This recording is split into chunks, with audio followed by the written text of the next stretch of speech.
Shalom Sobat Muda, kembali lagi di Ngebum 180 derajat dan bersama aku Naomi. Dan hari ini kita mau bahas tentang self-control atau penguasaan diri. Kita baca di satu ayat terlebih dahulu, Titus 2 ayat 6. Demikian juga orang-orang muda, nasihatilah mereka supaya mereka menguasai diri dalam segala hal. Waktu itu Rasul Paulus menasehati orang-orang muda supaya menguasai diri dalam segala hal. Nggak cuma dalam satu hal, dua hal, atau tiga hal, tapi dalam segala hal. Dalam sehari-hari mungkin anak muda selalu dilihat dengan semangat mereka, kekuatan mereka yang berapi-api. Nah, tapi orang muda ini cenderung lack of wisdom atau kurang hikmat. Biasanya anak-anak muda yang seperti ini. Karena jujur saja, pilihan, godaan setan, kebingungan galau itu semua pasti dialami di semua umur. Bahkan sampai tua, sampai umur 50, 70 tahun pun akan mengalami hal itu. Tapi yang membedakan adalah anak muda itu lack of wisdom. Mereka masih kurang hikmat. Nah, semangat yang besar, kekuatan yang besar, kalau tidak diimbangi dengan hikmat, akan membawa kepada kehancuran. Biasanya anak-anak muda ini yang paling susah dikendalikan adalah emosi mereka. Masih menggebu-gebu, masih suka mengindahkan ego mereka gitu. Jadi apa-apa masih mau kesukaan mereka yang didahulukan gitu. Nah, emosi inilah yang kadang membuat orang-orang muda itu susah buat mengendalikan diri, buat mengontrol diri mereka. Kata menguasai diri sendiri itu berasal dari kata Yunani, bahasa Yunani, yaitu soproneo, yang bisa diartikan juga memiliki pikiran yang sehat, jernih, atau sadar. So, if you want to control your body, you have to control your mind first. Semua dimulai dari pikiran kita. Ada satu ayat yang aku mau bacakan, yaitu di Filipi 4 ayat 8. Jadi akhirnya saudara-saudara, semua yang benar, semua yang mulia, semua yang adil, semua yang suci, semua yang manis, semua yang sedap didengar, semua yang disebut kebajikan dan patut dipuji, pikirkanlah semua itu. Apa maksudnya? Jadi Tuhan itu mau supaya kita memikirkan hal-hal yang baik, hal-hal yang membangun, hal-hal yang membuat kita mengarah ke arah yang positif. Jangan sampai pikiran kita itu dipenuhi dengan hal-hal yang jahat, hal-hal yang kotor, hal-hal yang hina, hal-hal yang nggak baik yang membuat kita semakin jatuh. Karena kalau pikiran kita jelek, negatif, otomatis kelakuan kita, karakter kita, badan kita akan mengikuti apa yang kita pikirkan. Dan itu yang membuat kita susah menguasai diri dalam segala hal. Lalu bagaimana supaya kita tidak memikirkan hal-hal yang negatif namun yang positif? Aku kasih contoh. Teman-teman sekarang coba bayangkan bendera warna hijau. Terus aku ganti perintahku. Karena kalian sudah membayangkan bendera warna hijau, sekarang aku bilang, buang pikiran tentang bendera warna hijau. Lupakan bendera warna hijau, hilangkan bendera warna hijau, sembunyikan bendera warna hijau, jangan pikirkan warna hijau. Yang aku sebutkan selalu warna hijau, bendera warna hijau, bendera warna hijau. Tapi aku bilang jangan, kalian harus lupakan. Tapi malah melekat.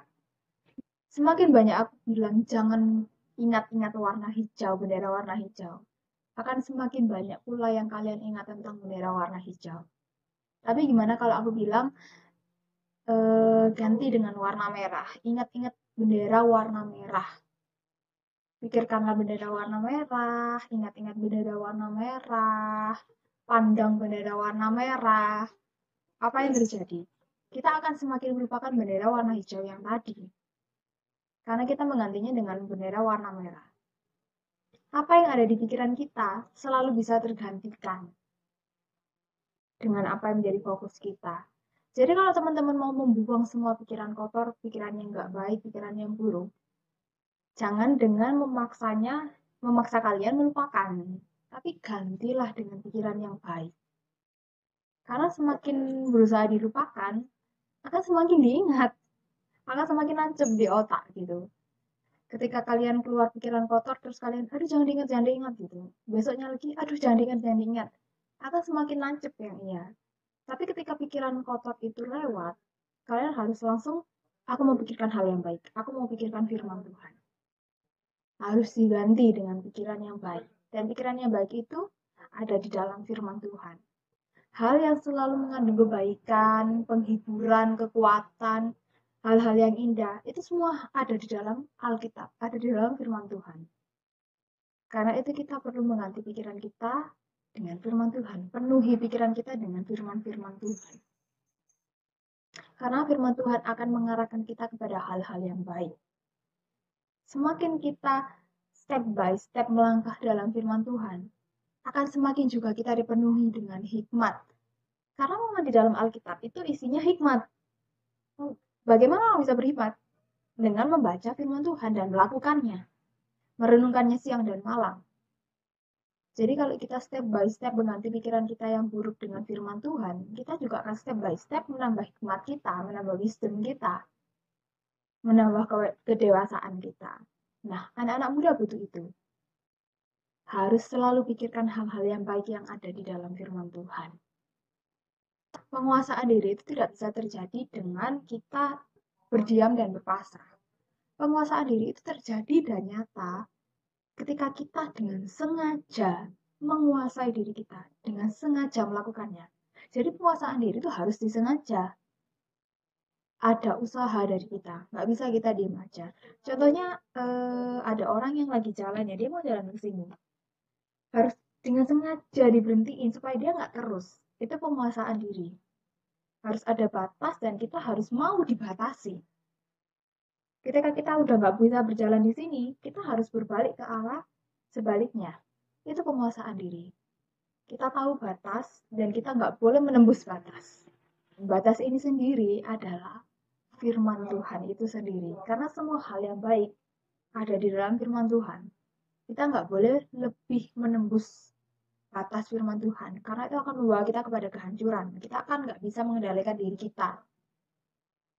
Memang roh itu penurut, tapi daging ini lemah dan kita masih hidup di dalam dunia. Tapi bersyukur kita itu punya Tuhan yang selalu menyertai kita. Dan yang pasti kita juga bersyukur karena kita punya firman yang menjadi kekuatan kita. Oleh karena itu selalu barui akal budi kita supaya kita sesuai dengan kehendak Tuhan. Kita tahu mana yang baik dan mana yang buruk. Dan dengan menguasai diri kita, kita akan berjalan kepada hal-hal yang baik. Amin. Tuhan Yesus memberkati. Terus tonton video Ngeboom dan bagikan kepada teman-teman yang lain, juga subscribe channel YouTube dari Diaspora Generation juga Pemuritan.